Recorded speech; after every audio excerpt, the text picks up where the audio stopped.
السلام علیکم ورحمۃ اللہ وبرکاتہ۔ دوستو، آج کی اس ویڈیو میں ہم قرآن کی ریٹن ہسٹری کے بارے میں ڈیٹیل میں جانیں گے، اور مجھے امید ہے کہ آپ شروع سے لے کے آخر تک یہ ویڈیو دیکھیں تو قرآن کی اوتھینٹسٹی کے بارے میں جو بھی سوالات ہیں یا جن کسی کو بھی کوئی بھی ڈاؤٹ ہے تو وہ بہت حد تک کلیئر ہو جائیں گے۔ سب سے پہلے ہم یہ جاننے کی کوشش کرتے ہیں کہ قرآن کو لکھنے کی شروعات کب سے ہوئی ہے۔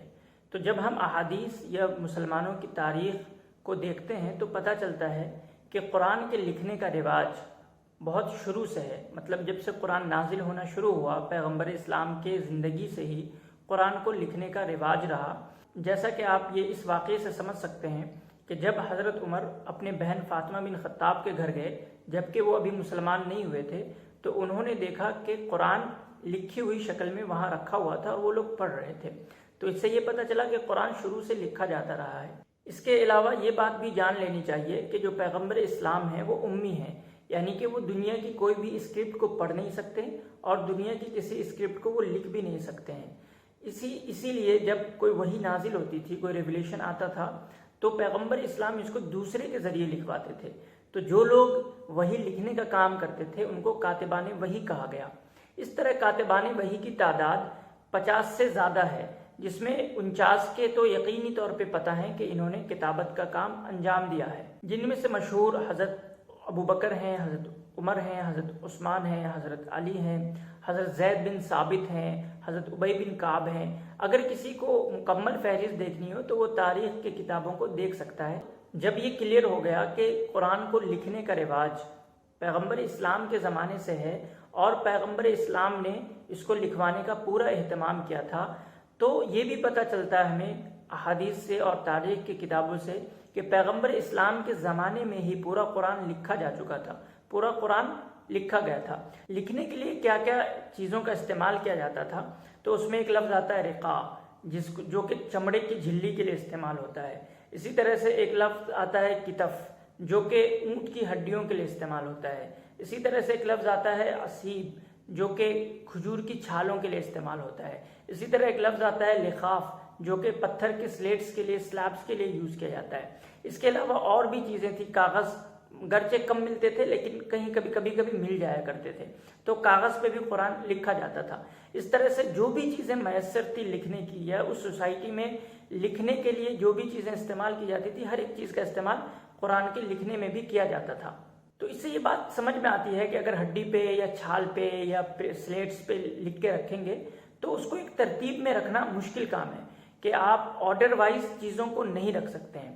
اور دوسری چیز یہ تھی کہ وحی کا سلسلہ، ریویلیشن کا سلسلہ جاری تھا۔ جو بھی قرآن کو یاد کرتے تھے ان کو پتا تھا کہ کون سی سورہ پہلے ہے، کون سی سورہ بعد میں ہے، سورہ نمبر 1 کون سی ہے، سورہ نمبر 114 کون سی ہے، سورہ نمبر 98 کیا ہے۔ اس طرح سے ان کو پورے سورہ کی آرڈر، سورہ کی ترتیب پتہ تھی۔ کچھ جاہل لوگ جیسے طارق فتح جیسے جاہل لوگ ہیں جو یہ بار بار کہتے ہیں کہ قرآن کی جو اصلی ترتیب ہے جو پڑھنے کی، اس پہ یہ لوگ پڑھنے نہیں دیتے ہیں، حالانکہ اصلی ترتیب وہی ہے جس میں قرآن آج بھی موجود ہے۔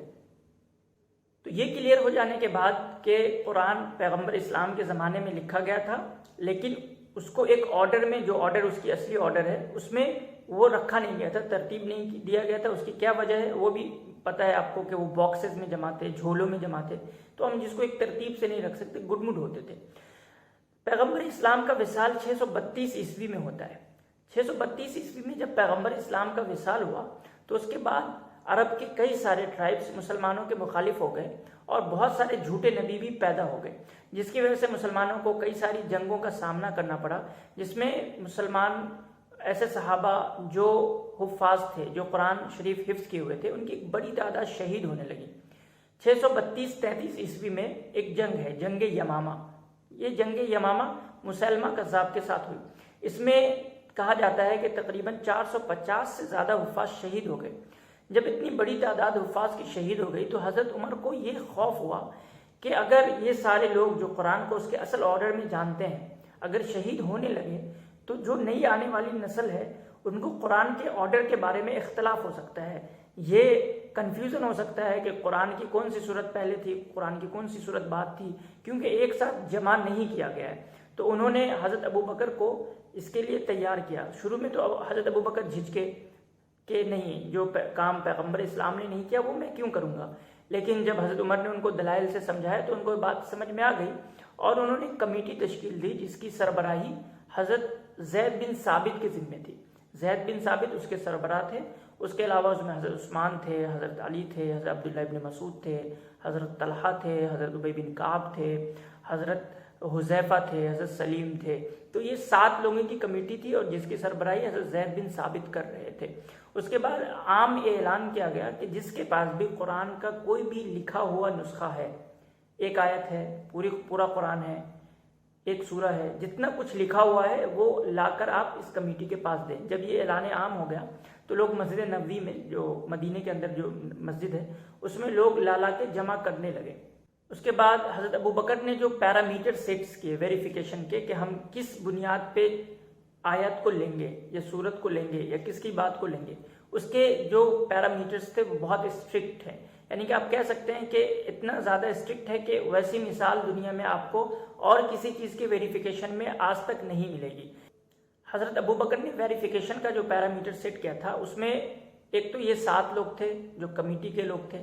اس کے بعد زید بن ثابت تھے، تو 8 ہو گئے کل. اس کے بعد ایک آدمی جب بھی کوئی نسخہ لاتا تھا، چاہے وہ چمڑے کے اوپر لکھا ہوا ہو، چاہے وہ سلیٹس کے اوپر لکھے ہوئے ہوں، چاہے وہ کھجور کی چھال پہ لکھی ہوئی ہو، چاہے وہ کسی اور بھی شکل میں ہو، تو جب وہ لے کر آتا تھا تو اس کے لیے ضروری تھا کہ وہ 2 گواہ بھی لائے. اور یہ 2 گواہ کس چیز کے ہیں؟ بہت سارے لوگ جان بوجھ کے غلط فہمی پیدا کرنے کی کوشش کرتے ہیں کہ یہ گواہ اس چیز کے تھے کہ یہ گواہی دے کہ یہ قرآن ہے.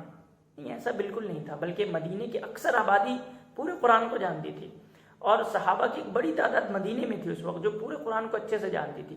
تو سارے لوگوں کو پتا ہوتا تھا کہ یہ قرآن ہے یا نہیں ہے. اس میں کوئی کنفیوژن نہیں ہوتا تھا کہ یہ قرآن ہے یا نہیں ہے.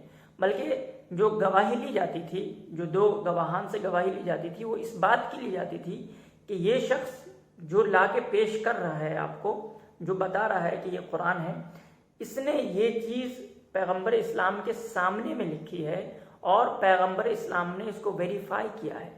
یہ اس چیز کی گواہی تھی. اس کو بہت امپورٹنٹ پوائنٹ ہے، اس کو سمجھنا چاہیے کہ گواہی اس چیز کی تھی کہ اس نے یہ بات پیغمبر اسلام کے سامنے میں لکھی ہے اور پیغمبر اسلام نے اس چیز کا اپروو کیا ہے، اس کو اپروول دیا ہے. تو اس طریقے سے 2 نسخے جب آ جاتے تھے، جب یہ کمیٹی ویریفائی کر لیتی تھی اپنی یادداشت سے، اپنی حفظ سے، اس کو ویریفائی کر لیتی تھی کہ ہاں یہ صحیح ہے، اس نے جو لایا یہ صحیح کیا. اس کے بعد حضرت زید بن ثابت اس کی گواہی حضرت عمر رضی اللہ عنہ کے سامنے میں دلوا دیتے تھے 2 نسخے کی. تو 2 نسخے پلس 8 لوگ 10 پلس 2، اس 2 نسخے پہ 4 گواہان 14 لوگ. تو اس طریقے سے 40 سورسز تھے جہاں سے ایک آیت کے بارے میں یہ ویریفائی کیا جاتا تھا کہ یہ آیت اللہ کے نبی صلی اللہ علیہ وسلم کے زمانے میں فلاں جگہ لکھوائی گئی تھی. پھر اس کو اسی ترتیب سے لکھ دیا جاتا تھا اس میں. ایک اہم بات یہاں پہ جاننے کی یہ بھی ہے کہ پیغمبر اسلام کے زمانے میں جو ویریفیکیشن ہوتا تھا اس کو عارضہ کے نام سے جانا گیا. عارضہ میں ریویژن بھی ہوتا تھا کہ پیغمبر اسلام قرآن کو ریوائز بھی کرتے تھے، لوگ پیغمبر اسلام کے ساتھ قرآن کو ریوائز کرتے تھے، اور اپروول بھی ملتا تھا کہ پیغمبر اسلام کے سامنے لوگ قرآن کو لکھتے تھے اور لکھ کے اپروول لے کے پھر اس کو رکھ بھی لیتے تھے. تو یہ جو کام ہوتا تھا یہ عارضہ میں ہوتا تھا. تو اب تک یہ واضح ہو گیا کہ پیغمبر اسلام کے بعد حضرت ابو بکر کے زمانے میں جو کام ہوا ہے قرآن کا، وہ کچھ ایسا نہیں ہے کہ قرآن کو لکھ رہے ہیں یا شک ہے قرآن کے بارے میں کہ یہ قرآن ہے یا نہیں ہے، یہ چند لوگ گواہی دے رہے ہیں کہ ہاں یہ قرآن ہے، ہم مان لے رہے ہیں. بلکہ جو وہ کام ہو رہا ہے وہ آرڈر کو ایک جگہ کرنے کا کام ہو رہا ہے. جب یہ بات واضح ہو گئی کہ یہ کام آرڈر میں لکھنے کا تھا، نہ کہ اس کا ویریفیکیشن کہ یہ قرآن ہے کہ نہیں، اسی لیے حضرت ابو بکر نے صرف ایک کاپی تیار کی. کہ بہت سارے لوگ کہتے ہیں کہ اگر قرآن کو مٹ جانے کا خوف تھا، خطرہ تھا، تو ان کو کئی ساری کاپیز بنانی چاہیے تھی اور پھر اس کو پبلکلی ڈسٹریبیوٹ کرنا چاہیے تھا. لیکن اصل میں خطرہ جو تھا وہ اس کا تھا کہ آرڈر میں ممکن ہے کہ آنے والی نسل میں یا بعد میں ڈفرینسز ہو سکتے ہیں کہ یہ آرڈر پہلے ہے، یہ آرڈر بعد ہے. تو صرف آرڈر کا مسئلہ تھا، اس لیے ایک کاپی بنائی آرڈر کے ساتھ اور اس کو حضرت ابو بکر نے اپنے پاس رکھ لیا. اس کے بعد 25 ہجری میں حضرت عثمان رضی اللہ عنہ کے زمانے میں، جبکہ اسلامی سلطنت بہت وسیع ہو گئی تھی، بہت پھیل گئی تھی، اور بہت سارے ایسے لوگ جو عربی نہیں جانتے تھے وہ مسلمان ہو گئے تھے، تو ان کے درمیان قرآن کے پڑھنے میں اختلاف ہوا. تو اس اختلاف کو حضرت حذیفہ نے دیکھا جب ارمینیا کے اندر، تو وہ ارمینیا سے مدینہ آئے اور مدینہ آ کر حضرت عثمان کو کہا کہ ہم نے ایسا ایسا دیکھا ہے، آپ ایسا کریے کہ اس کا کوئی حل نکالیے۔ تو حضرت عثمان نے پھر سے زید بن ثابت کے ذمے یہ کام لگایا کہ جو قرآن حضرت ابوبکر کے زمانے میں کمپائل کیا گیا تھا ترتیب کے ساتھ، وہ حضرت عمر سے ہوتے ہوئے حضرت حفصہ کے پاس پہنچا تھا۔ تو حضرت زید بن ثابت حضرت حفصہ سے وہ قرآن لے کر کے اس کے 5 نقل تیار کروائے اور وہ 5 پروونسز میں بھیج دیے گئے۔ اس کے بعد حضرت عثمان نے یہ اعلان کرا دیا، یہ اناؤنس کرا دیا اور وارننگ دے دی کہ اب جس کے پاس لکھا ہوا انڈیویجولی جس نے بھی جو بھی لکھ رکھا ہے اس کو ختم کرے، اس کو ڈسٹرائے کرے، اس لیے کہ یہ ناممکن تھا کہ جو سلطنت لیبیا سے لے کر کے افغانستان تک اور ارمینیا سے لے کے افریقہ کے ساحل تک پھیلی ہوئی ہے، اس میں ہر ایک انسان کے پاس جا کر ویریفائی کرے، چیک کرے۔ جب یہ آج کے ایڈوانس دور میں نہیں ہو سکتا ہے تو اس وقت جب کہ وسائل کی کمی تھی کیسے ممکن تھا؟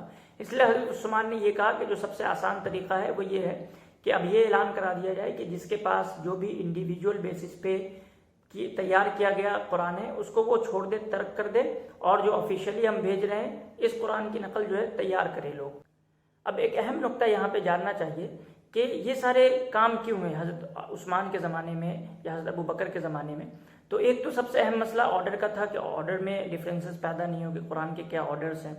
دوسرا یہ کہ اس وقت تک عرب میں کوئی ایک اسٹینڈرڈ اسکرپٹ نہیں تھا، کوئی ایک اسٹینڈرڈ رائٹنگ سسٹم نہیں تھا جو پورے عرب میں رائج ہو یا بہت ڈیولپڈ ہو، بلکہ وہاں الگ الگ نارتھ عربیہ میں الگ رائٹنگ سسٹم کو لوگ فالو کرتے تھے، ساؤتھ عربیہ میں الگ فالو کرتے تھے، مکہ مدینے میں الگ فالو کیا جاتا تھا۔ حضرت ابوبکر نے جو اسکرپٹ میں لکھوایا اس کو ہمیری اسکرپٹ کہتے ہیں، جس کو عربی میں خط ہمیری کہتے ہیں۔ حضرت زید بن ثابت نے جو قرآن لکھا ہے، جس طریقے سے لکھا ہے، آج بھی قرآن اسی طریقے سے لکھا جاتا ہے، گرچہ کچھ چیزیں اس میں ایسی ہے جو اسٹینڈرڈ رائٹنگ سسٹم کے اعتبار سے صحیح نہیں ہے، لیکن پھر بھی اس کو جوں کا توں رہنے دیا گیا آتھینٹسٹی کے لیے، کہ ایسا نہیں ہو کہ لوگ اپنے من سے اس میں چھیڑ چھاڑ کریں۔ حضرت زید بن ثابت نے جیسے لکھ دیا ویسا ہی ہے۔ فار ایگزامپل اسماعیل کا ورڈ ہے، اسٹینڈرڈ عربک میں اسماعیل الف سین میم الف عین یہ لام کے ساتھ لکھا جاتا ہے، لیکن قرآن میں حضرت زید بن ثابت نے الف سین میم عین یہ لام کے ساتھ لکھا ہے۔ اسی طرح ایک آیت ہے بِأَيْدٍ وَإِنَّا لَمُوسِعُونَ، اس میں جو عید کا لفظ ہے وہ ایک یا کے ساتھ ہونا چاہیے اسٹینڈرڈ عربک میں، لیکن حضرت زید بن ثابت نے اس کو 2 یا کے ساتھ لکھا۔ تو آج بھی قرآن بِأَيْد میں 2 یا ہی لکھی جاتی ہے، کوئی آج تک چینج نہیں کیا اس میں اور چینج ہوگا بھی نہیں۔